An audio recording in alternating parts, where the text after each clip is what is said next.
ಎಲ್ಲರಿಗೂ ನಮಸ್ಕಾರ. Welcome back to my channel. ಇವತ್ತಿನ ಟಾಪಿಕ್ ಸ್ಕಿನ್ ಕೇರ್.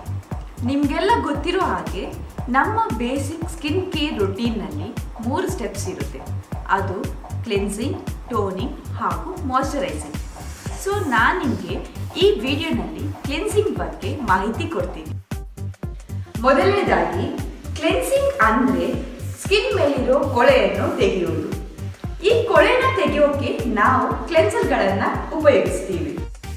ಎರಡನೇದಾಗಿ ಕ್ಲೆನ್ಸರ್ ಹಾಗೂ ಫೇಸ್ ವಾಶ್ಗೆ ಇರುವ ಡಿಫ್ರೆನ್ಸ್ ಏನಂದರೆ, ಫೇಸ್ ವಾಶ್ನ ಯೂಸ್ ಮಾಡಿದಾಗ ನೊರೆ ಬರುತ್ತೆ, ಆದರೆ ಕ್ಲೆನ್ಸರ್ ನೊರೆ ಕೊಡಲ್ಲ.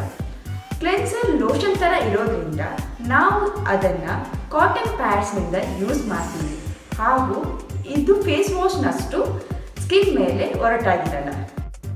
ಮಾರ್ಕೆಟ್ಸ್ನಲ್ಲಿ ನಮ್ಮ ಸ್ಕಿನ್ ಟೈಪಿಗೆ ಸೂಟ್ ಆಗುವಾಗೆ ಹಲವಾರು ಕ್ಲೆನ್ಸರ್ಸ್ ಸಿಗುತ್ತೆ. ಅದನ್ನು ಅವಾಯ್ಡ್ ಮಾಡಿ ನ್ಯಾಚುರಲ್ ಅಥವಾ ಮನೆಯಲ್ಲೇ ಸಿಗುವಂಥ ಪದಾರ್ಥಗಳನ್ನು ಕ್ಲೆನ್ಸರ್ಗಳನ್ನಾಗಿ ಉಪಯೋಗಿಸೋಕೆ ಇಷ್ಟ ಇದ್ದರೆ ಈ ಮುಂದಿನ ಮಾಹಿತಿ ನಿಮಗೆ. ಕ್ಲೆನ್ಸರ್ಸ್ ಫಾರ್ ಡ್ರೈ ಸ್ಕಿನ್: ಬಾದಾಮಿ ಎಣ್ಣೆ ಹಾಗೂ ಇನ್ನೊಂದು ಆಲಿವ್ ಆಯಿಲ್. ಎಣ್ಣೆ ಅಂಶ ಇರೋದ್ರಿಂದ ಇದನ್ನು ಡ್ರೈ ಸ್ಕಿನ್ ಇರುವವರು ಯೂಸ್ ಮಾಡ್ಬೋದು. ಒಂದು ಕಾಟನ್ ಪ್ಯಾಡ್ ಮೇಲೆ 7 to 8 ಡ್ರಾಪ್ಸ್ ಬಾದಾಮಿ ಆಯಿಲ್ ಅಥವಾ ಆಲಿವ್ ಆಯಿಲ್ ಹಾಕಿ ಸರ್ಕ್ಯುಲರ್ ಮೋಷನ್ನಲ್ಲಿ ನಿಮ್ಮ ಮುಖವನ್ನು ಒರೆಸಿ. ನಂತರ ಬೆಚ್ಚಗಿರೋ ನೀರಿನಿಂದ ನಿಮ್ಮ ಮುಖವನ್ನು ತೊಳೆಯಿರಿ. ಇದು ನಿಮಗೆ ನ್ಯಾಚುರಲ್ ಕ್ಲೆನ್ಸರ್ ಆಗಿ ಕೆಲಸ ಮಾಡುತ್ತೆ.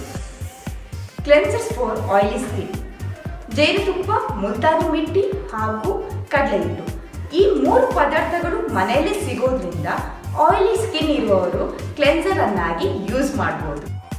2 to 3 ಡ್ರಾಪ್ಸ್ ಜೇನುತುಪ್ಪನ 1 ಟೀ ಸ್ಪೂನ್ ಬೆಚ್ಚಗಿರುವ ನೀರಿನಲ್ಲಿ ಹಾಕಿ ಕಲಸಿ ಕಾಟನ್ ಪ್ಯಾಡಿನಿಂದ ಸರ್ಕ್ಯುಲರ್ ಮೋಷನ್ನಲ್ಲಿ ಒರೆಸಿ. ನಂತರ ಬೆಚ್ಚಗಿರುವ ನೀರಿನಿಂದ ನಿಮ್ಮ ಮುಖವನ್ನು ತೊಳೆಯಿರಿ.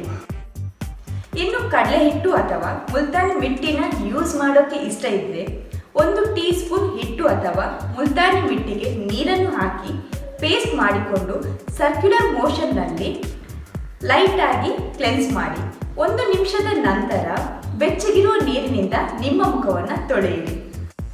ಹೀಗೆ ನೀವು ನ್ಯಾಚುರಲ್ ಅಥವಾ ಮನೆಯಲ್ಲೇ ಸಿಗೋ ಪದಾರ್ಥಗಳನ್ನು ಕ್ಲೆನ್ಸರ್ಗಳನ್ನಾಗಿ ಉಪಯೋಗಿಸಬಹುದು. ಮುಂದಿನ ವಿಡಿಯೋನಲ್ಲಿ ಕ್ಲೆನ್ಸಿಂಗ್ ನಂತರ ಏನು ಅನ್ನೋದರ ಬಗ್ಗೆ ಮಾಹಿತಿ ಕೊಡ್ತೀನಿ. ಈ ವಿಡಿಯೋ ನಿಮಗೆಲ್ಲರಿಗೂ ಇಷ್ಟ ಆಗಿದೆ ಅಂತ ಅಂದ್ಕೊಳ್ತೀನಿ. ಮತ್ತೆ ನಿಮ್ಮನ್ನು ಮುಂದಿನ ವಿಡಿಯೋಸ್ನಲ್ಲಿ ಭೇಟಿ ಆಗ್ತೀನಿ. ಅಲ್ಲಿಯವರೆಗೆ take care and stay safe.